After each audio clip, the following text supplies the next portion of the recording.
12 মাস আগে যে হাসিনার দোষরা যে সাহস পায়নি, আজকে সেই সাহস পেয়ে আমাদেরকে আক্রমণ করতে আসছে বা হত্যার চেষ্টা, তাদের পরিষ্কার হোয়াটসঅ্যাপ মেসেজে আমরা দেখছি এগুলো করতে চেষ্টা করছে। এগুলো যদি অ্যাকাউন্টেবিলিটি না আসবে, এটা বাংলাদেশ রিলেটেড না, কিন্তু আইন শৃঙ্খলা বাহিনীরাও যদি তাদের অ্যাকাউন্টেবিলিটির কাজগুলো করতো তাহলে এত দূর হয়তো আমরা আসতাম না।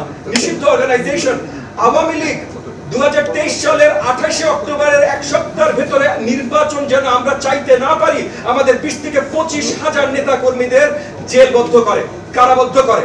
তারা যদি এক সপ্তাহের ভিতরে 20 থেকে 25,000 আমাদের নেতা কর্মীদের কারাবদ্ধ করে, আজকে আইন শৃঙ্খলা বাহিনীর এত দুরবস্থা কেন? নিষিদ্ধ অর্গানাইজেশন আমাদেরকে ডেথ থ্রেট দিতে থাকে, আমরা কোনো অ্যাকশন দেখতে পাই না। সেই জায়গা থেকে এগেন বাংলাদেশ ব্যাংক ইস্যুটা ভিন্ন, বাট সব জায়গায় এই ধরনের অ্যাকাউন্টেবিলিটি আনাটা অত্যন্ত গুরুত্বপূর্ণ বলে আমরা মনে করি। এনআরবিরা আমাদের স্ট্র্যাটেজিক অ্যাসেট।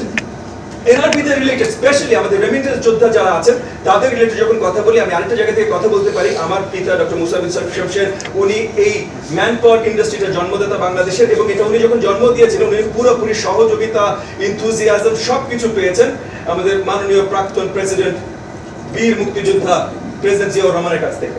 সো উনি সারা জীবন যেমন প্রেসিডেন্ট জিয়াউর রহমানকে ধন্যবাদ জানিয়েছেন এই সেক্টরটা শুরু করবার জন্য, আজকে আমরা দেখেছি আমরা ওই জায়গায় আছি যেখানে আমাদের এই রেমিটেন্স যোদ্ধাদের সঠিক সম্মান আমরা দেই না।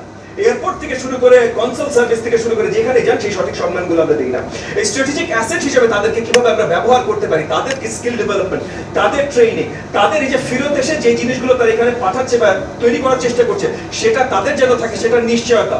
এবং একই সাথে আমাদের যে এই সর্ট অফ রেমিটেন্স যোদ্ধা যারা না, ভাই একজন ভাই কথা বললেন এই হোয়াইট কলার ব্লু কলারদের ভিতরে যে পার্থক্যগুলো, রেমিটেন্স যোদ্ধা যারা না, যারা উচ্চ পর্যায়ে চাকরিজীবী আছেন বা ব্যবসায়ী আছেন, তাদেরও কিন্তু আমরা দেশে ইনভেস্ট করতে পারি।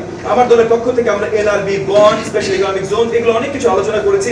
আমরা দেখতে চাই এনআরবির কাছ থেকে এই সলিউশনগুলো আমরা পাই, বিকজ তারা কি চায়, তারা কিভাবে করতে পারে, এটা আসলে আমরা একা বসে কথা বলে লাভ নেই। আমরা দেখেছি না যে নারীদের অধিকার নিয়ে আলোচনা হয়, কোনো নারী নাই, তো ওরকম আর কি। আজকে শাকিল ভাই নিশ্চয়ই এখানে আছেন, কিন্তু এই আলোচনাগুলোতে আমরা বড়ভাবে এনআরবিদের সম্পৃক্ততা দেখতে চাই। এনআরবি আমাদের বড় স্ট্র্যাটেজিক অ্যাসেট, তাদের ফুল মূল্যায়ন আমরা দেখতে চাই। এটা বলে আমি আমার বক্তব্য শেষ করছি।